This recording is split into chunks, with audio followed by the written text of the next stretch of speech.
Apakah slide-nya bisa dilihat, Dede?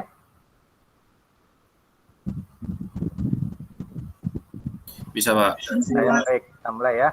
Oke. Assalamualaikum warahmatullahi wabarakatuh. Waalaikumsalam. Selamat siang dan salam sejahtera bagi kita semua. Hari ini adalah pertemuan kita yang ke-8 ya untuk mata kuliah sistem operasi.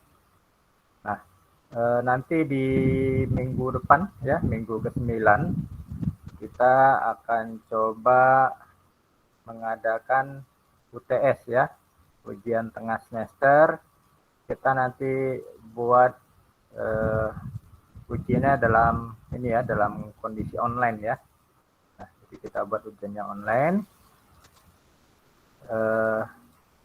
Oke, nanti kita diskusikan tentang UTS.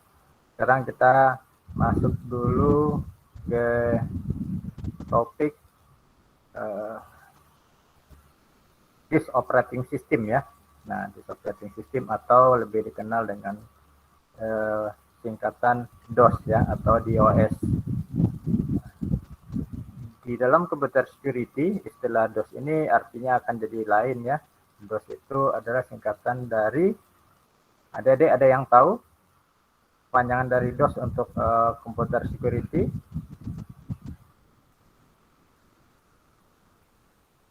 Ada yang pernah dengar istilah DOS?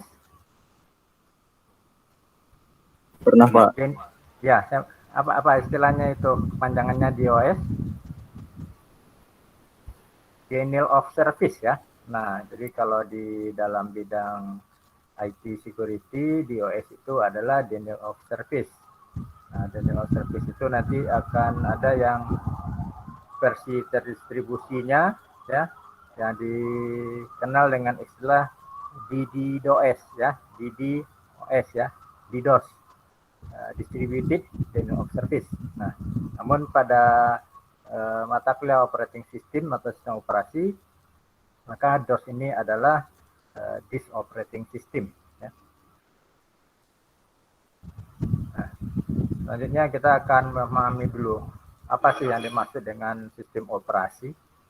Nah, sistem operasi itu adalah sebuah perangkat lunak sistem ya, atau software system yang tugasnya adalah untuk melakukan kontrol dan manajemen perangkat keras serta operasi dasar sistem. Jadi seluruh perangkat-perangkat keras yang terhubung kepada sistem komputer, apakah itu yang berada di dalam mainboard ya, ataupun di luar mainboard, dan juga operasi-operasi dasar dari sistem. Nah, itu semuanya akan dikelola dan dikendalikan oleh sistem operasi. Jadi jika sebuah perangkat, sebuah komputer ya, atau sebuah laptop atau smartphone dan lain sebagainya, jika di dalamnya tidak terdapat sistem operasi, maka perangkat-perangkat tersebut tidak akan dapat berfungsi. Ya.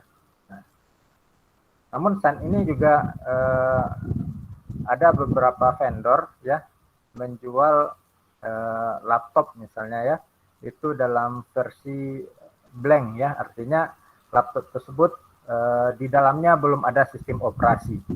Nah, sehingga harganya lebih murah ya daripada laptop-laptop atau komputer yang di dalamnya telah diinstalkan sistem operasi. Nah, jadi nanti kita sendiri akan menginstal sistem operasinya. Juga ada orang yang suka membeli kondisi laptop seperti itu, karena terkadang pada saat dia membeli sebuah laptop, membeli sebuah komputer, nah kemungkinan tujuannya sistem operasi yang digunakan tidak sistem operasi Windows, karena kebanyakan laptop atau komputer atau PC ya, personal computer, itu mereka sudah diinstalkan sistem operasi standar ya. Nah, sistem operasi standarnya itu adalah biasanya diinstalkan sistem operasi Windows. Nah, pada sistem operasi yang sifatnya blank, yang di dalamnya belum ada sistem operasi, biasanya orang-orang akan menginstal sistem operasi yang berbasiskan Linux ya dan lain sebagainya. Nah, jadi ada dua opsi pada saat kita mau membeli sebuah PC atau laptop dalam kondisi baru.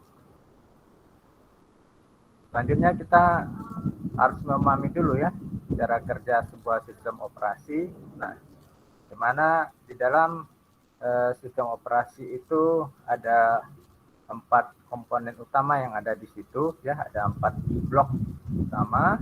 Yang pertama adalah kita mulai dari bawah ya, adalah hardware. Yang kedua adalah operating system. Selanjutnya adalah aplikasi dan yang paling atas adalah user. Nah, jadi keempat bagian ini adalah saling terkoneksi dan saling terkait satu sama lainnya. Kita lihat gambar di samping ya. Nah, di mana di tengah itu digambarkan sebuah sistem operasi. Nah, sistem operasi ini akan melakukan kontrol dan manajemen terhadap hardware ya, terhadap hardware dan juga terhadap operasi-operasi yang ada di dalam sebuah komputer. Nah, kita lihat operating system itu dia akan terhubung terhadap mouse ya, bisa ke keyboard, hard drive ya, hard drive bisa hard disk, bisa optical disk, juga bisa dikoneksikan ke printer ya, monitor, dan juga sistem operasi itu juga akan melakukan manajemen dan pengendalian terhadap aplikasi-aplikasi yang terinstal di dalam sebuah perangkat.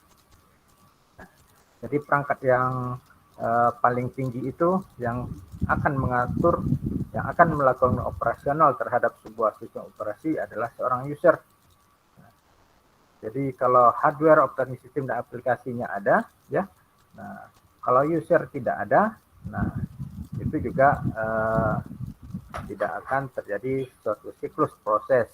Nah, namun dengan kecanggihan teknologi, user ini bisa digantikan dengan sebuah sistem operasi atau dengan sebuah sistem otomatis ya, automatic system, automatic control.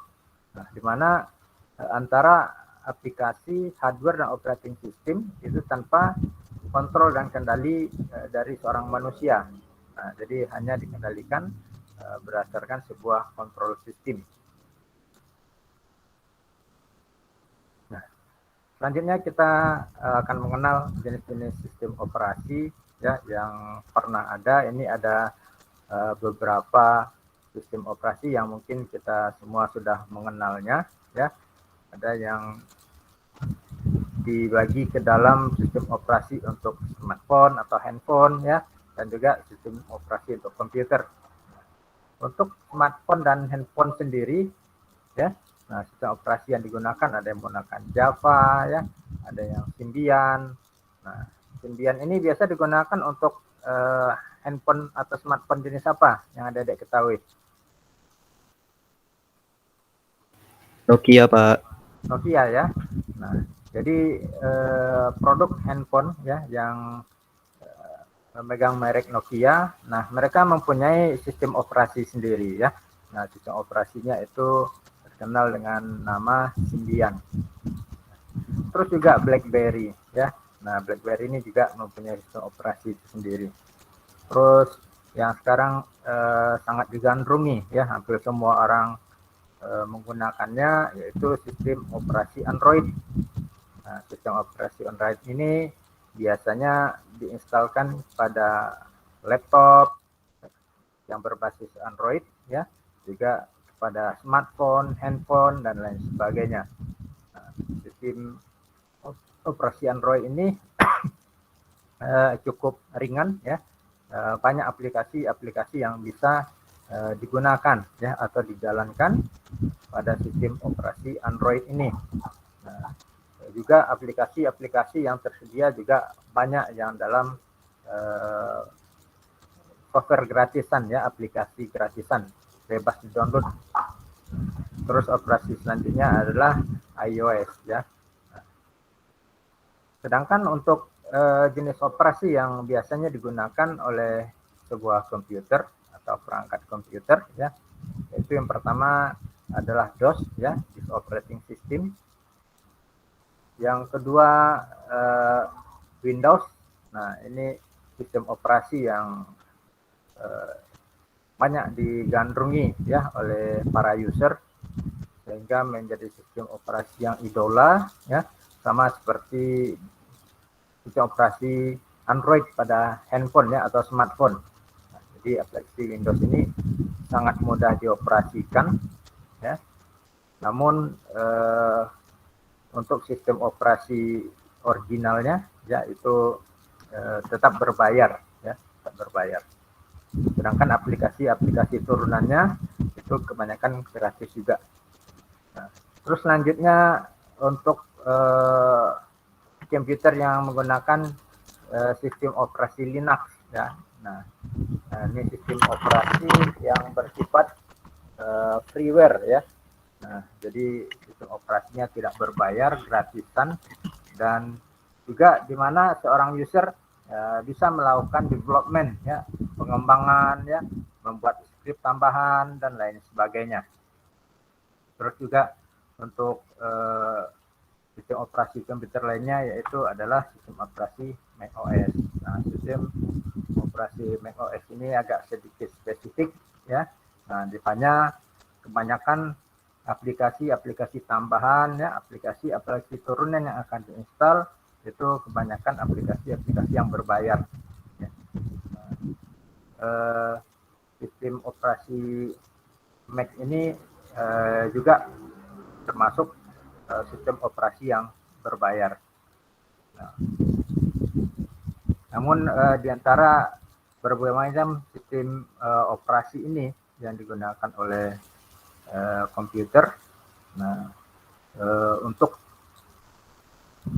masalah kualitas, ya, kebanyakan itu orang lebih senang menggunakan sistem operasi macOS, ya, dari segi kecepatan, kestabilan, dan lain sebagainya. Nah, sebenarnya apa yang disebut dengan DOS itu sendiri, ya, atau Disk Operating System itu? Nah, DOS itu adalah termasuk keluarga dari sistem operasi yang digunakan pada personal komputer. Jadi digunakan pada komputer-komputer pribadi, ya, bukan komputer-komputer yang terhubung ke dalam suatu sistem. Nah, istilah DOS sendiri menjadi istilah generik untuk setiap sistem operasi yang dimuat dari perangkat penyimpanan berupa disk saat sistem komputer dinyalakan, ya. Nah, jadi sistem operasinya itu tersimpan di dalam sebuah disk, ya, atau sebuah disket. Nah, jadi untuk mengaktifkan sistem operasi tersebut, ya, maka disket yang mengandung sistem operasi DOS itu harus dimasukkan ke dalam drive sebuah komputer sehingga komputer tersebut bisa berfungsi, ya. DOS dibuat oleh sebuah perusahaan pembuat komputer yang bernama Cital Computer Products atau SCP. Nah, SCP ini diketuai oleh Tim Peterson, yang direkrut oleh Microsoft untuk mengembangkan Disk Operating System ini sekitar tahun 1980.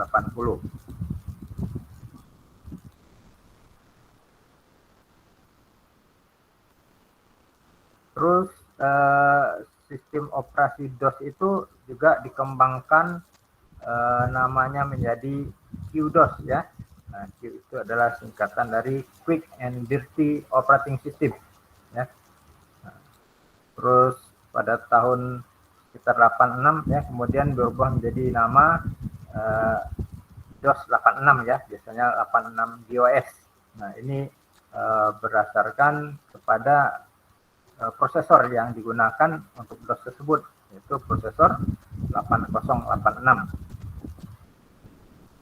Jadi jika dibandingkan dengan prosesor yang sekarang, ya, Intel Pentium, ya, yang kecepatannya sampai 1,7 GHz ya, sampai 2,7 GHz.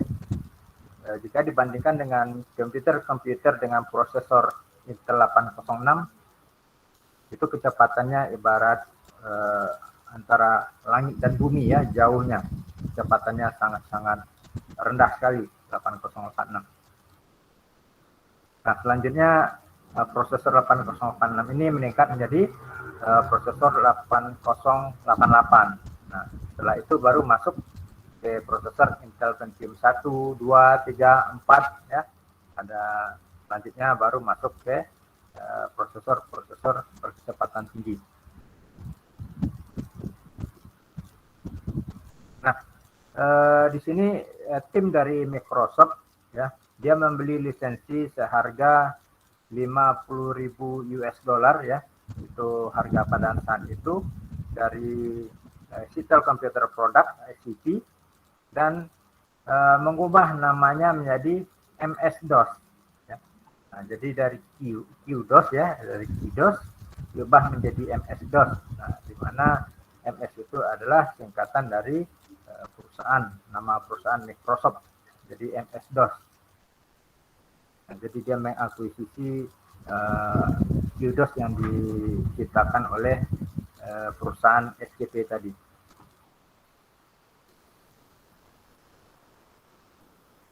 Nah, sekarang kita masuk kepada jenis-jenis DOS ya yang pernah ada. Yang pertama adalah DR-DOS ya. Nah, DR-DOS ini adalah singkatan dari Digital Reset ya. DR-nya itu adalah Digital Reset Disk Operating System. Nah, DR-DOS ini dibuat oleh perusahaan Digital Reset sekitar tahun 1988. Nah, ini merupakan hasil transformasi dari kontrol program dan monitor. Digital Reset ini sendiri telah didirikan ya oleh Gori Geldal pada tahun 1942 hingga 1994. Nah, digunakan sampai pada komputer premium. Nah, ini jenis operasi yang pertama di DR-DOS. Untuk jenis DOS yang kedua adalah PC-DOS. Nah, PC-DOS ini juga dibuat dan didesain oleh perusahaan Microsoft Corporation. Karena dikeluarkannya operating system Windows, nah sehingga operating system DOS ini sudah jarang ya atau tidak digunakan hingga saat ini. Nah, namun walaupun tidak digunakan ya, namun suatu saat kita memerlukan ya penggunaan sistem operasi DOS ini, terutama sekali pada saat komputer kita yang telah terinstall sistem operasi Windows mengalami berbagai macam masalah ya, sehingga kita tidak bisa masuk ke graphic user interface Windows. Salah satu jalan adalah kita masuk ke dalam sistem yang dikenal dengan disk operating system ya, atau di Windows itu kita melihat ada command line ya, interpreter dan sebagainya. Nah, untuk sistem PC-DOS sendiri ya, itu ada berapa macam, diantaranya adalah ebmio.com. Nah, ini yang berkaitan dengan disk dan karakter input-output sistem. Terus ada ibmdos.com ya, nah, yaitu disk dan file manager. Jadi untuk ibmdos.com ini dia akan mengelola disk dan file manager.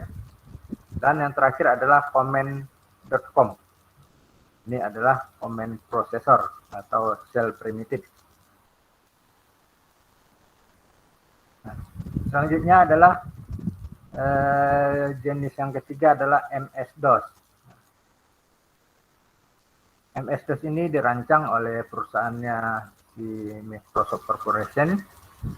Nah, OS ini digunakan hingga saat ini dan terus dikembangkan versinya sesuai dengan kebutuhan. Pada sistem operasi MS-DOS ini di dalamnya terdapat elmio.com. Nah, ini yang berkaitan dengan disk dan karakter input-output sistem. Ada LOSIS, yaitu yang berkaitan dengan disk dan file manager. Dan juga ada MS-DOSIS, command processor ya, untuk shell primitive. Nah, untuk arsitektur MS-DOS itu sendiri ya, di dalamnya terdapat ada ROM ya, read only memory ya, BIOS device driver. Nah, jadi untuk driver perangkat itu berada di dalam BIOS-nya read only memory ya. Terus ada MS-DOS device driver. Nah, selanjutnya ada yang disebut dengan resident system program. Nah, dan yang paling atas adalah aplikasi program.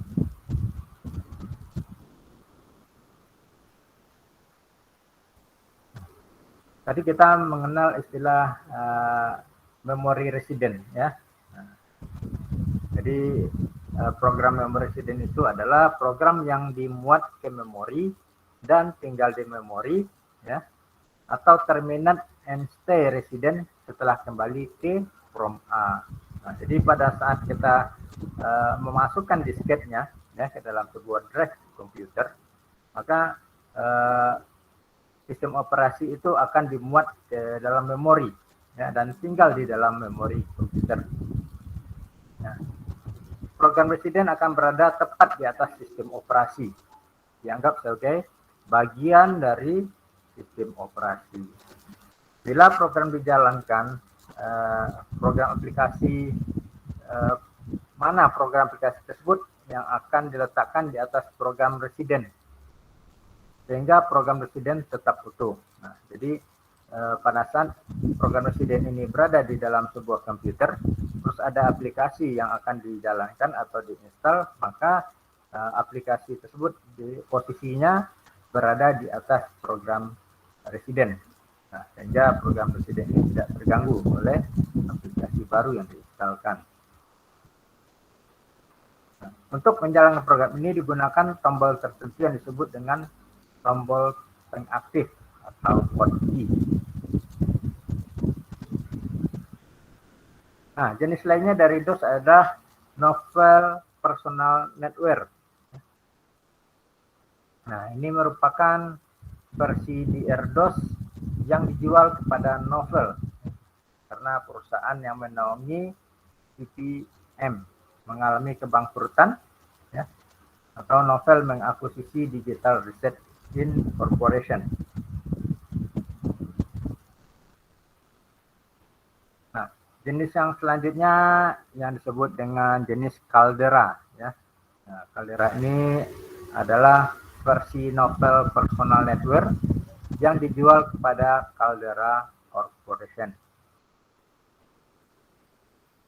Nah, selanjutnya ada yang dikenal dengan istilah FreeDOS. FreeDOS ini adalah versi DOS yang dibangun dari sisa-sisa pengembangan Caldera DOS yang dikembangkan oleh komunitas open source. Nah, selanjutnya adalah perintah-perintah DOS ya.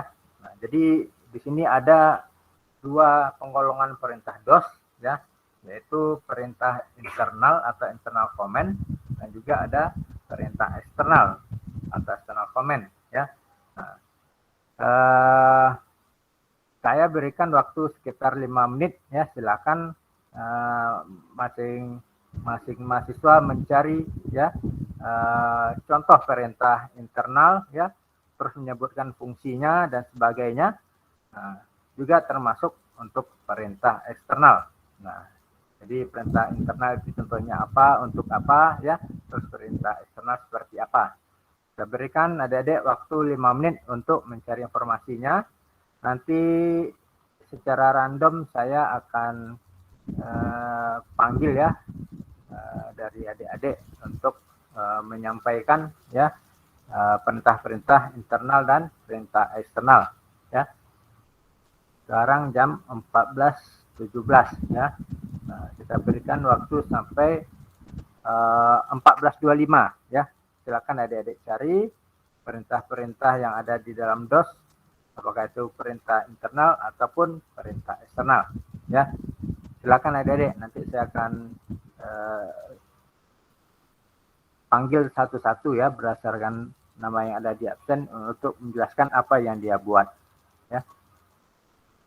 Ya, silakan adik-adik.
Ya, baik ya, sudah 14.25 ya. Kita mau ini, kita coba satu-satu ya. Nah, kita yang pertama dulu untuk internal comment ya. Untuk perintah internal.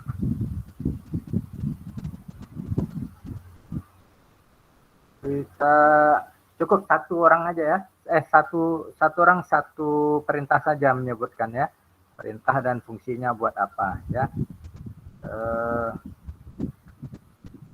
Saya namanya random ya. Nah, yang pertama adalah Abdul Rahman Anur. Nah, silakan sebutkan perintah internal dan fungsinya. Pak, maaf Pak, nggak ada nama itu Pak. Nggak ada. Ini sistem operasi.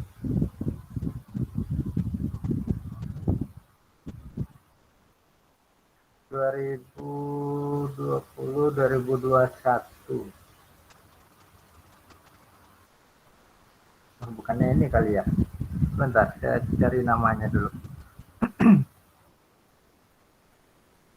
Ini kelas lalu sepertinya ini, tahun lalu.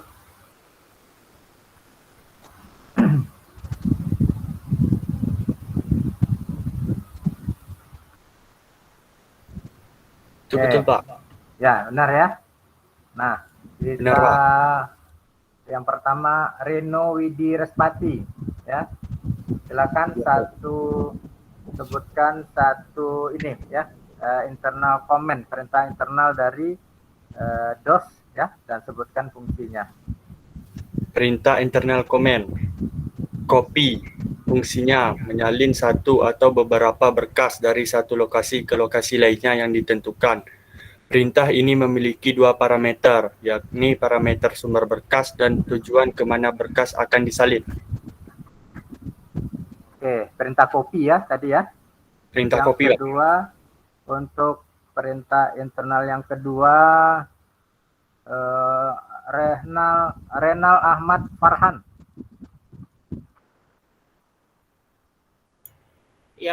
Ya Pak. Ya, masih internal.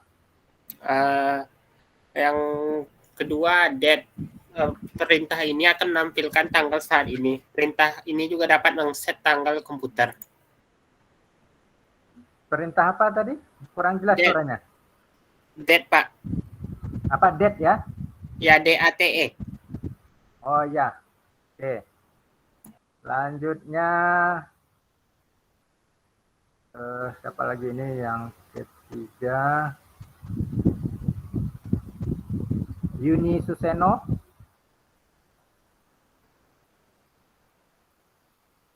Ya Pak. Yang ketiga itu ada perintah break Pak. Fungsinya untuk menyampaikan pemeriksaan penekanan tombol Ctrl C diaktifkan atau tidak diaktifkannya Pak. Oke. Untuk yang keempat, Sutriningsih. Iya Pak. Untuk yang kelima ada set yang berfungsi untuk menampilkan, menghapus dan mengatur variabel lingkungan Windows. Oke, perintah set ya. Iya Pak. Oke, selanjutnya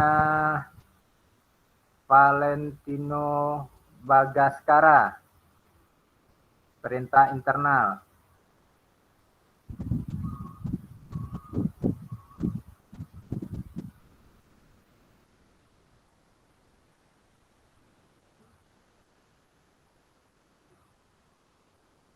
Valentino ada? Nggak ada, Pak. Nggak ada ya Valentino ya.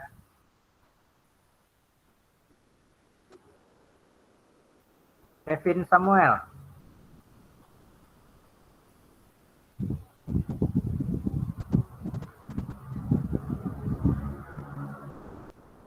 Tidak ada, Pak.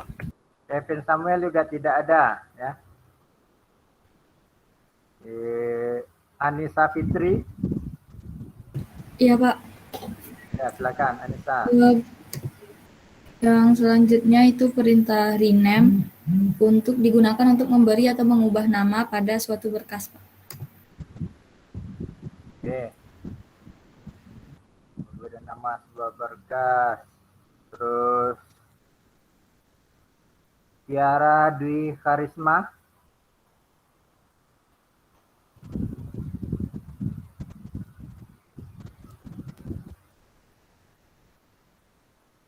Tiara ada? Tidak ada, Pak. Nggak ada ya? Nah, berarti saya sekalian ngabsen juga ini ya. Ada Pak. Nah, ada ya Tiara ya? Ya, silakan Tiara. Contohnya itu dir Pak. Dir ya. Dir ini perintahnya digunakan untuk menampilkan direktori disket pada sistem DOS. Direktori itu daftar file yang ada dalam satu disket Pak. Oke, ya untuk menampilkan isi direktori ya dir ya. Iya Pak. Selanjutnya Kevin Jaya Indra. Ya Pak, Ya, silakan Kevin. salah satu fungsinya adalah time Pak, time untuk menampilkan jam sistem Pak. Time ya. Oke, jam sistem. Selanjutnya Aji Pangestu. Saya Pak. Ya, Aji. Yang selanjutnya copycon. Perintah ini digunakan untuk membuat file baru, yang mana isi file tersebut tergantung pada operator. Oke. Selanjutnya siapa lagi ini? Nadia Gesha. Iya Pak. Ya, silakan Nadia. Perintah internal pad. Fungsinya menampilkan atau mengakses search pad untuk executable files. Oke, ya. Ini satu orang lagi terakhir untuk internal. Ilmi Fajar Ramadan. Ya Pak, Ya, silakan Ilmi. fungsi internalnya fair Pak. Fungsinya menampilkan versi sistem operasi yang digunakan. Fair ya. Ya Pak. Oke, baik. Sekarang untuk yang perintah eksternal, ya.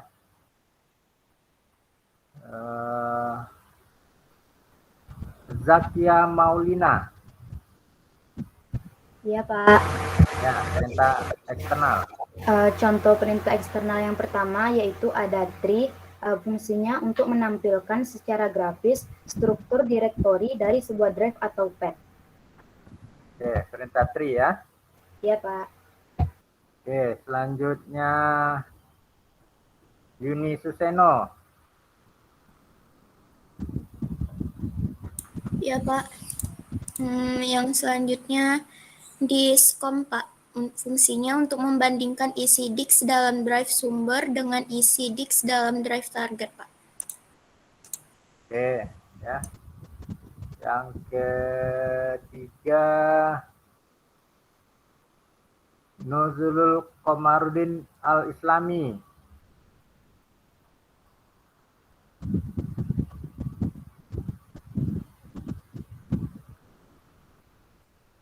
Nuzulul ada?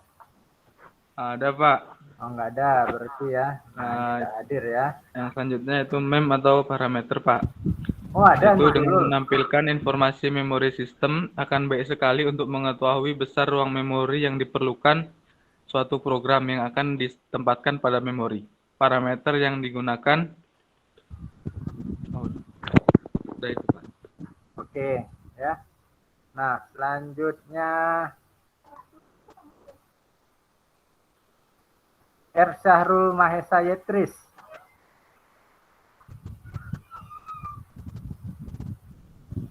Ya Pak.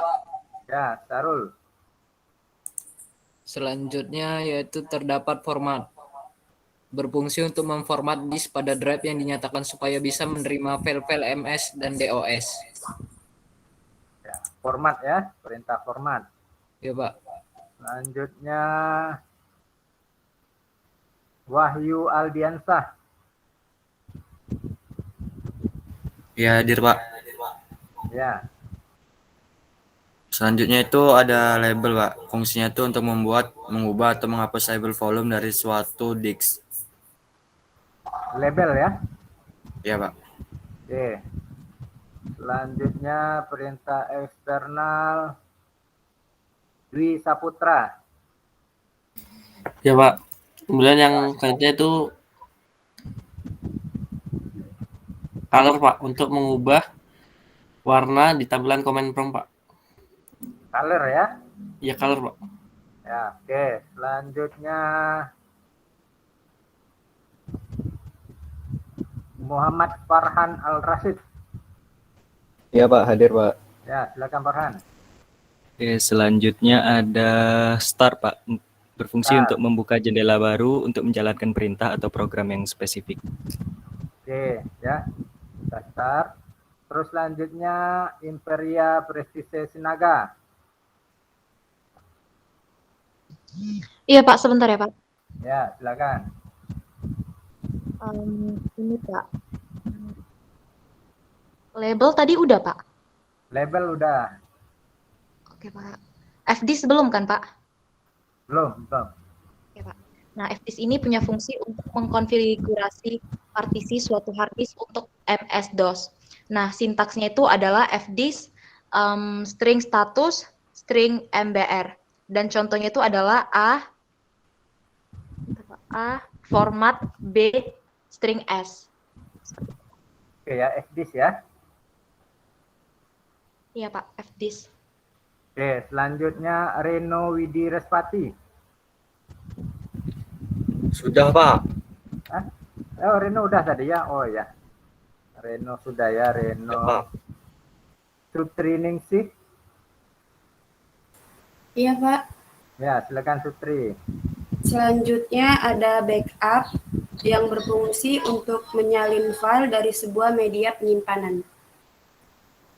Oke, itu backup ya. Iya, Pak. Oke, selanjutnya Ani Mardatilah.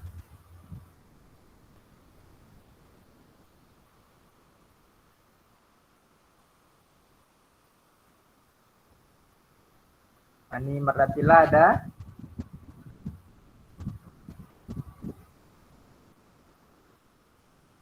Ya, silakan Ani. Sepertinya si Ani tidak punya ini. Tidak ada ini ya, mic. Nah, Ani mengatakan contohnya attrib. Nah, attrib ini buat apa fungsinya?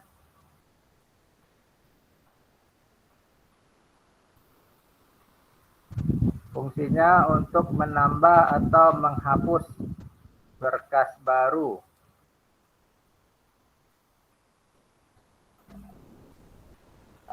Benar itu, ini fungsinya attrib. Ani.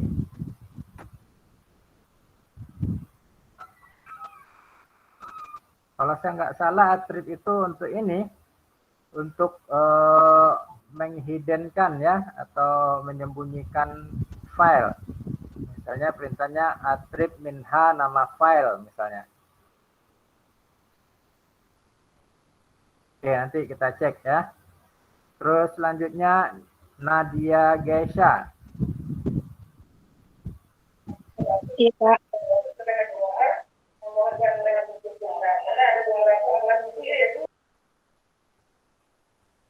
Jelas nggak suara si Nadia? Iya. Ayo ulang lagi Nadia, nggak kedengaran suaranya. Perintah eksternal recover udah, Pak. Recover belum? Recover berfungsi untuk mengembalikan informasi yang masih dapat dibaca dari sebuah disket atau hard disk yang sudah bad atau rusak. Nah, oke, baik ya. Nah, jadi adik-adik di dalam disk operating system itu ya, di dalam DOS itu ada dua jenis perintah ya.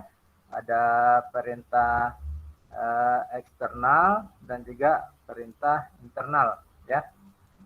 Nah, jadi bahkan tadi ya yang terakhir ya perintah eksternal itu seperti perintah recover ya. Nah, recover ini dia bisa mendapatkan kembali data-data yang berada di dalam disket yang sudah kondisinya di dalam bad sector atau rusak ya. Nah, jadi juga ada beberapa keunggulan dari perintah-perintah DOS ini. Nah, selanjutnya kita coba lihat satu persatu ya. Ini ada beberapa ringkasan dari perintah ya. Nah, ini untuk perintah internal ya atau internal command. Nah, kenapa disebut perintah internal ya? Nah, di mana instruksi yang ada di dalam memori komputer ya. Jadi tanpa kita masukkan disket DOS ya. Nah, perintah-perintah yang untuk internal ini bisa secara langsung dipanggil oleh sistem ya, sistem operasi. Nah, terus perintah internal ini akan aktif ya selama komputer kita itu tidak dimatikan ya, karena dia bersifat resident memory tadi ya. Nah, jadi selagi komputer itu dalam kondisi menyala, tidak shutdown, tidak off, maka perintah-perintah internal tadi bisa digunakan ya berulang-ulang. Terus selanjutnya perintah langsung dikerjakan oleh komputer ya. Nah, karena dia berada di dalam memori resident ya, sehingga perintah tersebut langsung dieksekusi oleh sistem operasi ya, dan kecepatannya juga sangat cepat sekali. Contoh perintahnya tadi sudah disebutkan ya oleh beberapa orang tadi yang dipanggil namanya ya. Nah, contoh perintah internal itu diantaranya ada perintah CLS ya. Nah, ini untuk membersihkan layar. Nah, CLS ini adalah singkatan dari clear screen ya. Nah, sebenarnya perintah-perintah itu juga sudah merupakan singkatan-singkatan yang sudah dibuat sedemikian rupa ya, sehingga mudah untuk mengingatnya. Terus ada perintah dir ya.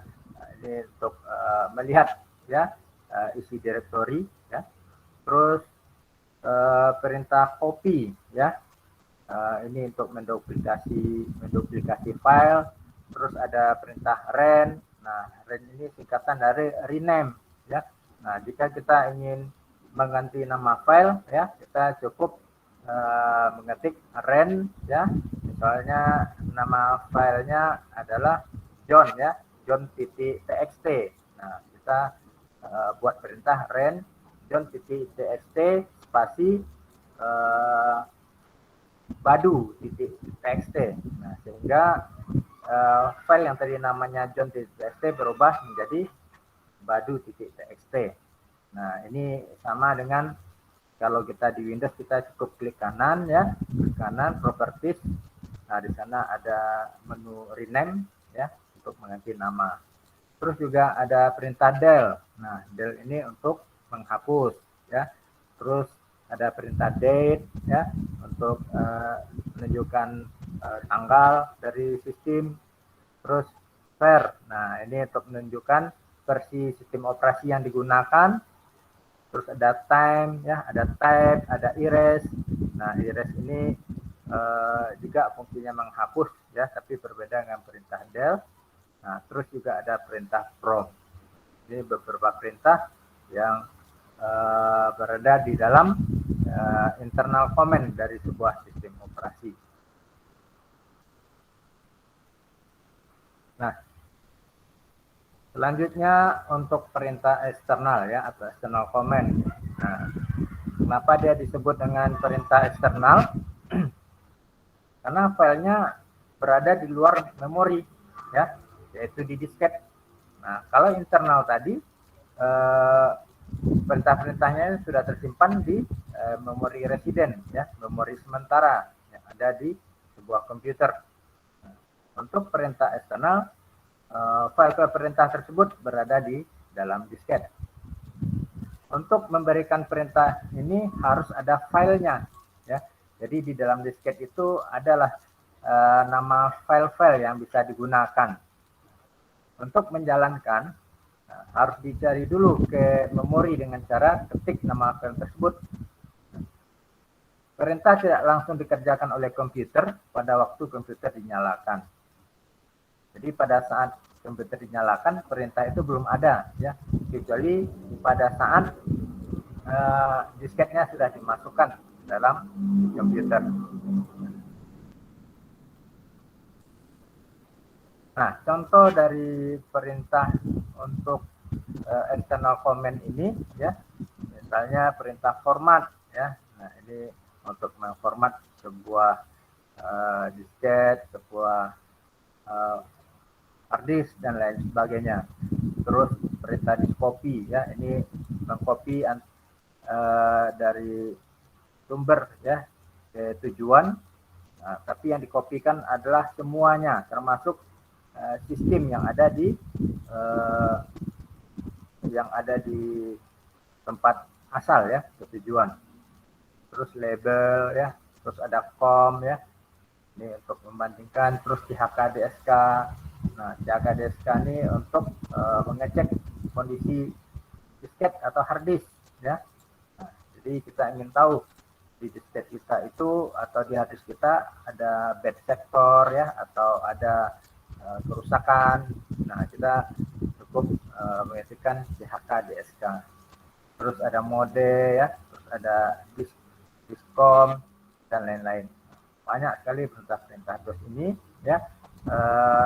Suatu saat ini akan sangat berguna, ya, dipakai jika pada kondisi tertentu sistem operasi Windows memiliki masalah, ya, atau kita tidak bisa mengakses ke GUI, ya, Graphic User Interface Windows.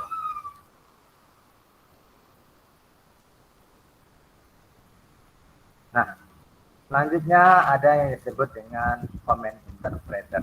Nah, apa itu command interpreter? Yaitu suatu program yang membaca perintah berdasarkan teks yang diterima melalui user atau file, ya. Sistem operasi menunggu instruksi dari pengguna. Jadi kalau tidak ada instruksi dari pengguna, maka sistem operasi tidak akan melakukan apapun. Program yang membaca instruksi dan mengartikan control statement umumnya disebut control card interpreter, command line interpreter, dan Unix shell. Command interpreter sistem sangat bervariasi dari satu sistem operasi ke sistem operasi yang lain dan disesuaikan dengan tujuan dan teknologi perangkat-perangkat I/O yang ada, ya. I/O itu adalah perangkat input dan output. Nah, contoh dari command interpreter ini adalah CLI, ya, terus Windows, Penbase atau Touch dan lain-lain, ya. Ini beberapa perintah dasar pada sistem operasi DOS, ya. Pertama adalah perintah CD. Nah, perintah CD ini adalah perintah untuk melakukan pindah direktori, ya. Nah, kalau kita di sistem operasi Windows, ya, kita pindah-pindah direktori kan mudah, ya, tinggal diklik-klik saja folder-foldernya. Nah, namun di dalam sistem operasi DOS ada perintah-perintah atau komen tertentu yang harus kita ketikkan sehingga kita bisa berpindah dari satu direktori ke direktori yang lainnya. Nah, misalnya perintahnya adalah cd Windows, ya. Nah, mungkin biar adik-adik tidak bingung, ya, kita coba praktekkan kali, ya.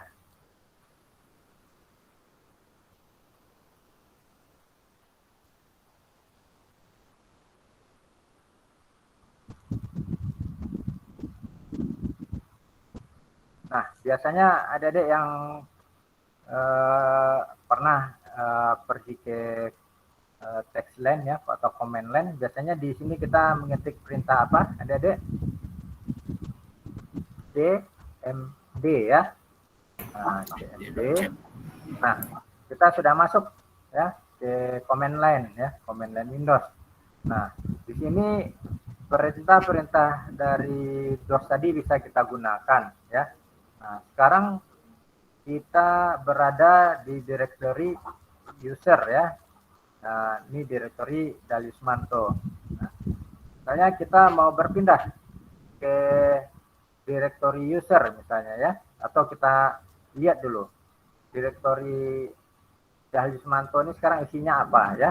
Nah, tadi kita menggunakan perintah apa Adik untuk melihat isi directory atau isi folder kalau dalam bahasa ini, dalam bahasa sistem operasi Windows? Dir, Pak. Dir ya. Nah, kita ketik dir ya. Nah, ini mungkin bagi adik-adik yang belum pernah ya, yang belum pernah sama sekali untuk menggunakan command line ini ya. Nah, jadi setelah kita ketik perintah dir ya, nah kita bisa melihat di sini ya, di dalam folder Dalismanto itu terdapat beberapa folder juga ya, dan juga beberapa file ya. Di antaranya ada file yang namanya ini ya, bin1.14 windows.xml. Nah, ini adalah file. Nah, yang di dalam kurung ini, buka kurung dir, nah artinya ini di dalam ini ada directory ya. Nah, directory itu ada kontak, ada desktop, ada dokumen, ada download ya, ada picture dan lain sebagainya. Nah, sementara yang sti-log, nah ini adalah file ya, karena dia tidak di dalam kurung bertuliskan dir. Nah, kita coba sekarang untuk berpindah directory. Nah, misalnya sekarang directory kita kan berada di directory sini ya. Nah, terus kita mau pindah ke dalam directory dokumen misalnya ya. Nah, jadi kita harus mengetikkan perintah cd ya, documents ya. Nah, ini kita berpindah directory ya. Nah, sekarang kita sudah berada di directory documents. Nah, yang perlu kita ingat di sini penulisannya harus ini ya, dia bersifat case sensitive, artinya harus sesuai dengan huruf besar dengan huruf kecil ya, ada S dan tidaknya. Nah, jadi kita harus samakan dengan tulisan ini. Sekarang kita sudah berada di dalam folder ya, atau directory dokumen. Nah, kita mau lihat lagi isinya di dalamnya apa ya. Nah, ternyata di dalam folder atau directory dokumen itu terdapat 28 files ya. Nah, di mana juga terdapat 15 directory ya. Nah, jadi di dalam folder atau directory dokumen ini jumlah filenya ada 28 file, ukurannya ini ukurannya ya, ada 8,9 juta byte, terus ada 15 directory ya. Nah, kapasitasnya adalah berapa nih, 47 miliar ya, 0,204 byte free ya. Nah, karena kita mau pindah lagi ke directory users ya misalnya. Nah, berarti kita pindah ke dua directory ya. Nah, misalnya kita ketik ini cd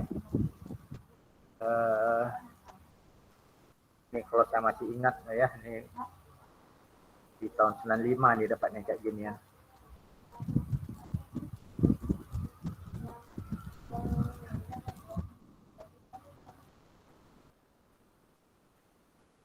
Nah, atau yang mudahnya gini saja ya. Kalau kita ragu itu kita ketik ya cd titik ya 2. Nah, dia akan naik 1 ya. Naik 1 directory. Nah, kita cd titik lagi. Nah, dia akan pindah lagi ke sini ya. Nah, kita lihat isinya apa.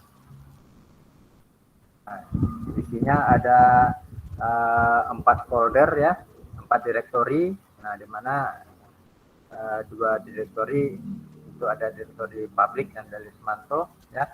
Nah, terus misalnya kita mau, nah itu tadi yang perintah untuk fair ya, mengetahui kita mau sedang pakai sistem operasi apa, versinya berapa ya, untuk versi. Oke, jadi nanti adik-adik bisa coba praktekkan ya di dalam komputernya, walaupun tidak menggunakan sistem operasi DOS ya, yang pakai disket, namun di sistem operasi Windows juga menyediakan untuk command line ini, perintahnya ini adalah perintah-perintah yang digunakan di dalam sistem operasi DOS ya. Nah, misalnya dari sini kita mau masuk lagi ke dalam operasi Windows ya, kita cukup ketikkan exit ya. Nah, kita masuk lagi di sini.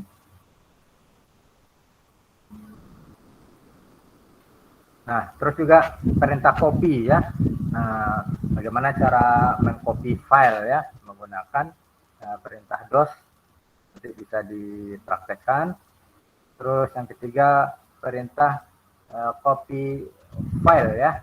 Nah, terus ada seperti garis lurus begitu ya, txt file baru ya. Nah, mengcopy file satu titik txt ya, nama file hasil copy adalah file baru. Oh, ini mengcopy file ya, nama filenya adalah file 1.txt. Nah, dan nama file yang baru yaitu file baru .txt ya. Jadi kita mengcopy dua buah file ya, satu file menjadi dua file yang sama ya, dengan nama yang berbeda. Nah, kita cukup menggunakan perintah copy file 1.txt spasi file baru .txt. Nah, isi untuk kedua nama file ini ya, file 1.txt dan file baru .txt adalah sama ya. Nah, kalau kita di sistem operasi Windows ya, sebuah file ya, kita klik kanan terus kita tekan copy. Nah, nanti di dalam folder tersebut kita melihat sebuah file yang namanya hampir sama tapi dikasih copy ya, keterangan copy di sampingnya. Nah, misalnya file yang kita klik kanan itu namanya file baru ya, file baru .txt. Nah, terus kita file baru .txt ini akan kita copy ya pada folder yang sama ya. Nah, maka akan muncul hasilnya adalah file baru .txt spasi copy ya. Nah, artinya file ini adalah file hasil kopian. Nah, perintah selanjutnya adalah ini mengcopy file 1.txt ya ke drive C dengan direktori data ya. Nah, jadi kita mengcopy file .txt ke dalam direktori data ya. Nah, terus ada perintah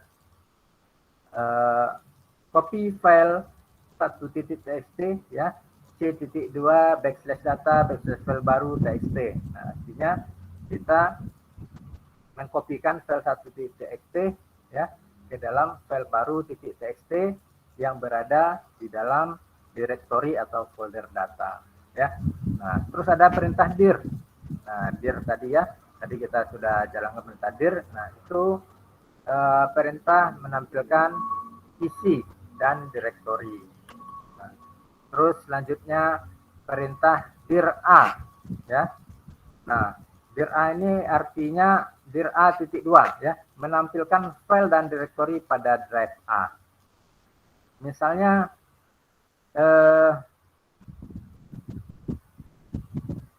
kita cobakan lah ya. Nah, kalau tadi kita kan bekerja dalam drive yang sama ya, drive-nya tadi drive C ya. Nah, kita coba tes di sini ya biar adik-adik paham ya. Nah, ini kan kalau kita melihat ya, kalau kita membaca baris ini ya, nah itu berarti kita membaca drive-nya adalah drive C ya. Terus di dalam folder ya. Kalau folder itu istilahnya Excel ya, istilahnya Windows. Karena kita berbicara dengan DOS, nah kita nyebutnya ini directory ya. Nah, jadi drive C, di dalam drive C ada directory users, di dalam directory user ada directory Dalismanto ya. Nah, masing-masing directory ini pasti ada isi ya. Tadi kita sudah cek ya. Nah, kita cek di sini ada isinya ya. Nah, terus ini drive yang lainnya apa ya? Kalau tidak salah C ya, D. Nah, jadi di sini ada drive D juga. Nah, kita coba ini mau melihat isi yang ada di drive D ya. Nah, ini drive yang berbeda. Kalau tadi kan yang di drive C, sekarang yang di dir D ya. Nah, ini isi dari folder D ya. Nah, atau directory D. Nah, ini yang D ini tadi ya. Folder D ini kalau kita bisa lihat ya, bisa dir dari drive C ya. Nah, pada saat kita berada di drive C, kita bisa melihatnya ya. Oke.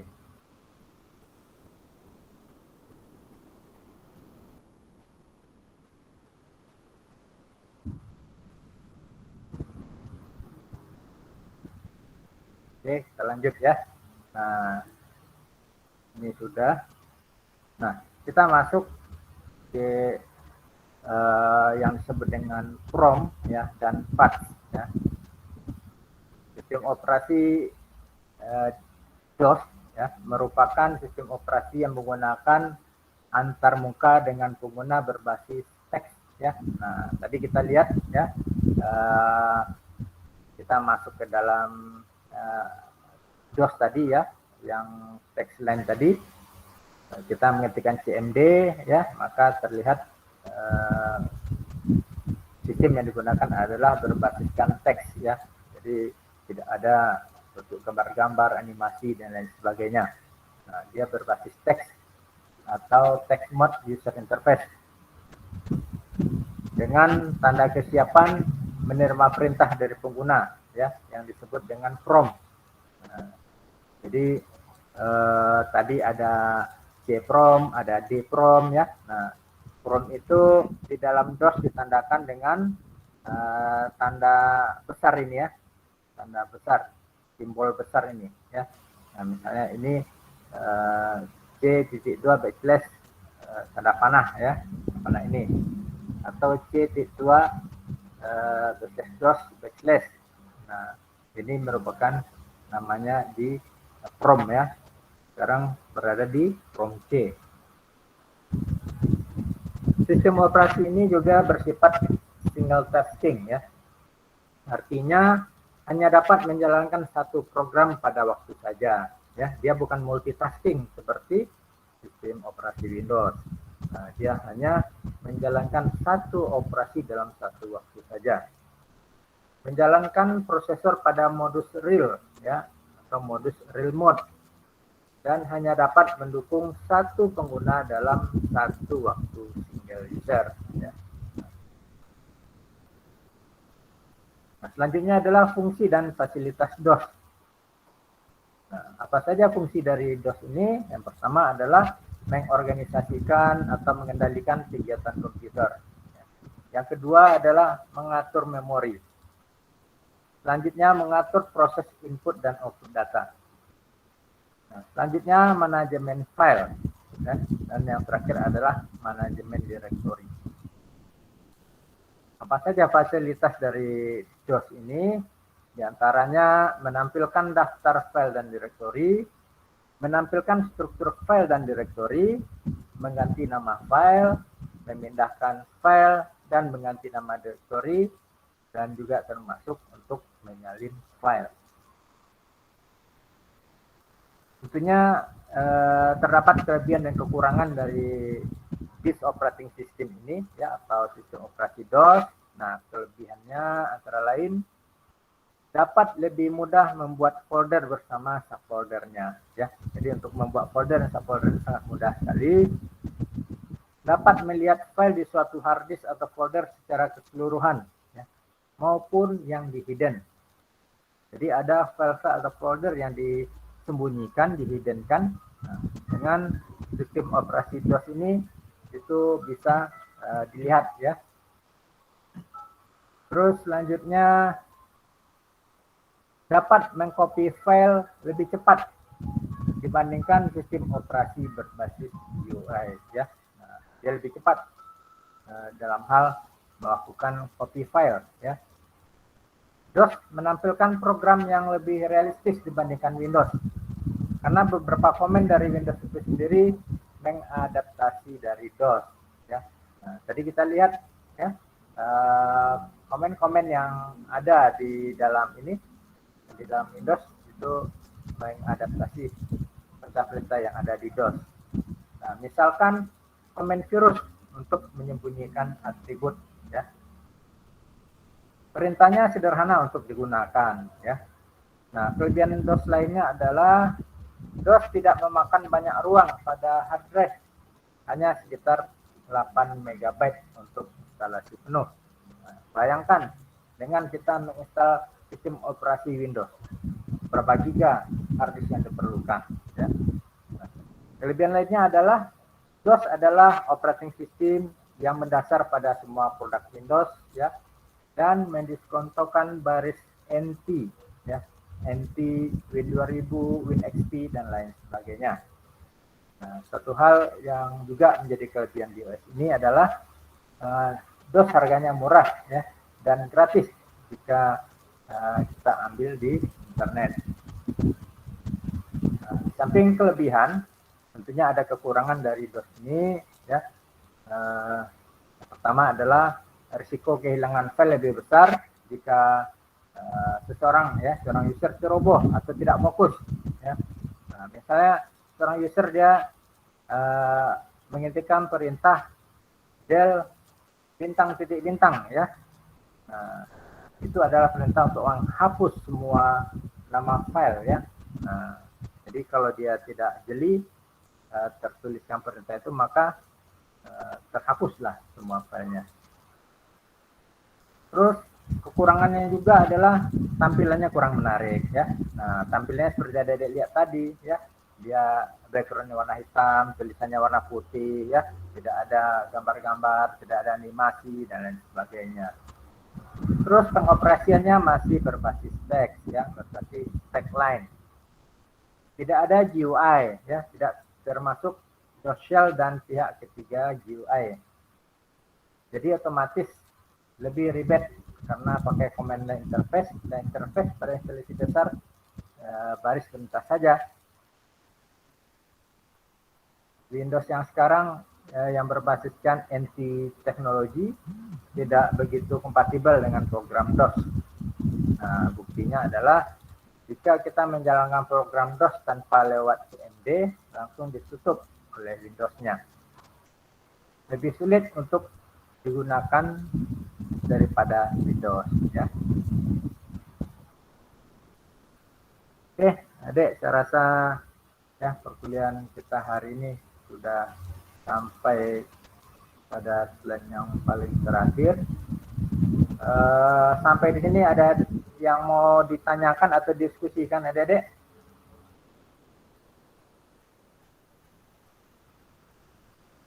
Kalau tidak ada, silakan di-on-kan kameranya ya. Kita akan screenshot ya untuk kehadiran.